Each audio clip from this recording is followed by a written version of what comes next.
Hi guys, welcome back. I'm Vince. So this is part 2 of the playthrough of turn 8 of my solitaire wargame Bloody Lane. So we just resolved the Union event phase, so we're now on the Union action phase.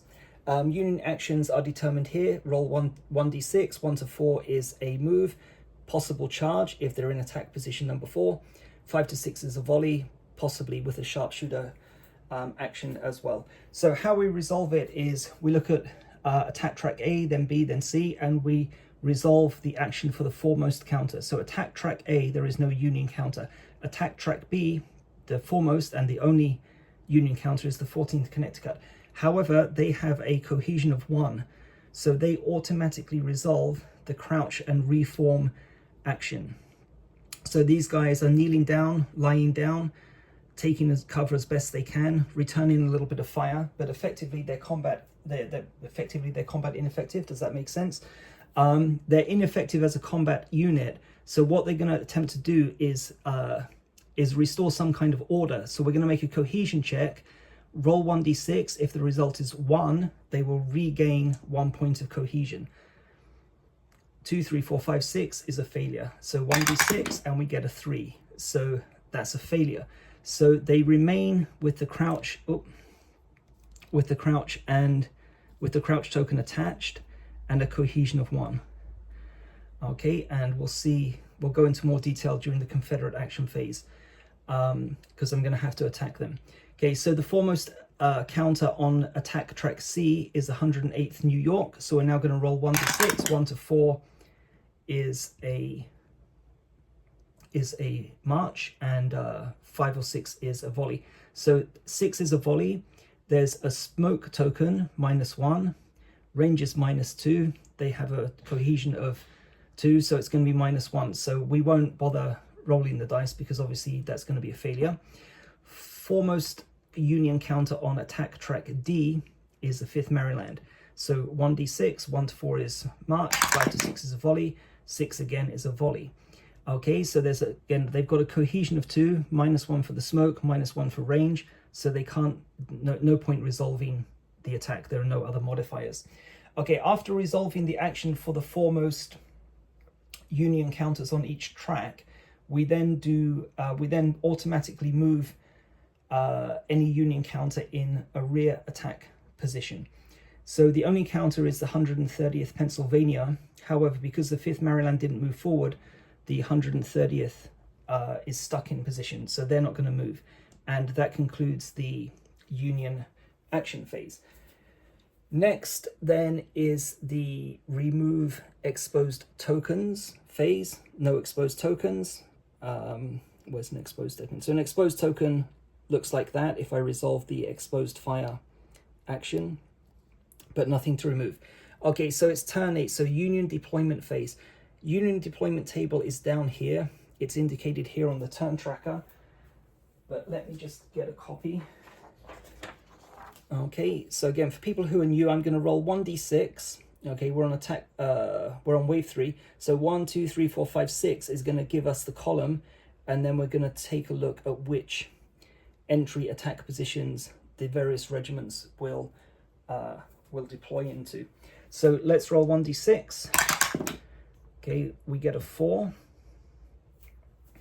and we're on attack wave 3, so that's here.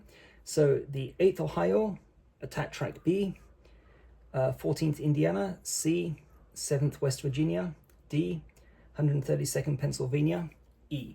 So 8th Ohio, entering B1, 14th Indiana, C1, 7th West Virginia, D1, 132nd Pennsylvania, E1. Okay, they're not going to take any action this turn, so in the following turn, turn 9, we'll see what they do during the Union action phase. Okay, so that's the Union deployment phase ended, and we're going to move on to the Confederate action phase. So we're going to roll 4 Confederate action die. We're going to assign each action die to one of these columns. Then we're going to choose one of the actions available in those columns. So let's roll the dice first and see what we get. There's no orders token. Orders token would allow us to re-roll one of the die. So we get a 1, 2 5s, and a 3. So if I just move around the camera. So the 1 here, the 1 is no action available.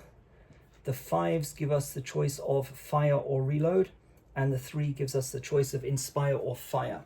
So our priority is absolutely to get rid of the 14th Connecticut. So we're going to assign 1 die immediately to the 2nd North Carolina to attack here. Okay, we're going to reload the 4th North Carolina here. And do I want to risk another?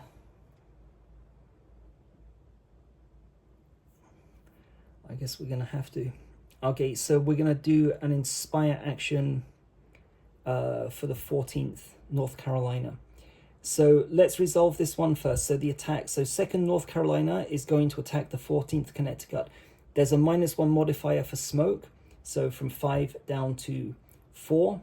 There's a +1 modifier for the Confederate range. So from 4 back up to 5. Then there's an additional -1 penalty because the 14th Connecticut are crouching and kneeling, which brings it back down to 4. So 1, 2, 3, 4 is a hit. That will destroy the 14th Connecticut. Mini ball value is 2 or higher. So on a roll of 1, devastating fire will apply. That would actually be to my disadvantage, however, because I really just want to inflict 1 hit. I don't want to inflict 2 hits and reduce the mini ball value by 2 in total. So 1d6 and we get God, again. Okay, so a 6 is a miss. That's going to be a problem now. Okay, so we're going to switch the 2nd North Carolina 90 degrees. That's a problem because the 8th Ohio now has a cohesion of 3, so the more experienced Union regiments are starting to enter the battle now, and it's going to be able to advance without taking any hits behind the 14th Connecticut. So that is not good. Okay, 4th North Carolina was a reload, so that's an automatic. That's automatically resolved, so we turn it upright and we reduce the mini ball value from 4 down to 3. Where's 3? Okay, I'll have to make up one. Okay, so mini ball value is 3. I'll get one of the tokens prepared for next time around.